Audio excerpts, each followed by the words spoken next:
ଆପଣ ଯେତେ ମନର ଭଗବାନ ପାଖରେ ଲୟ ରଖିବେ, ଭଗବାନ ପାଖରେ ମନକୁ ରଖିବେ, ସେଇ ମନ ଆପଣଙ୍କୁ ଶାନ୍ତି ଦେବ, ଆନନ୍ଦ ଦେବ।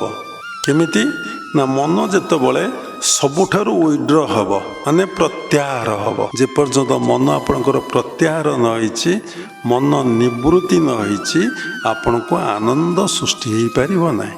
ମନରେ ଯେପର୍ଯ୍ୟନ୍ତ କାମନା ଅଛି, ତମ ଭିତରେ ଆନନ୍ଦ ନାହିଁ।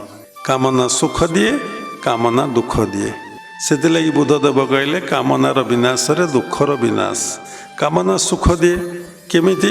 ମୁଁ ଗୋଟେ ବିବାହ ହେବି, ସମସ୍ତେ କହନ୍ତି ଆମେ ସୁନ୍ଦରୀ ନାରୀଟାକୁ ବା ଝିଅଟାକୁ ବିବାହ ହେବୁ। ଯଦି ତା ଭାଗ୍ୟକୁ ସୁନ୍ଦରୀ ନା ଝିଅଟେ ବା ନାରୀଟେ ମିଳିଗଲା, କାମନା ସୁଖ ଦେଲା। ସେ କାମନା ବି ଦୁଃଖ ଦିଏ। ଯଦି ଭଲ ସ୍ତ୍ରୀଟିଏ ନ ମିଳିଲା, ସେ କାମନା ଦୁଃଖ ଦେଲା ନା ସୁଖ ଦେଲା?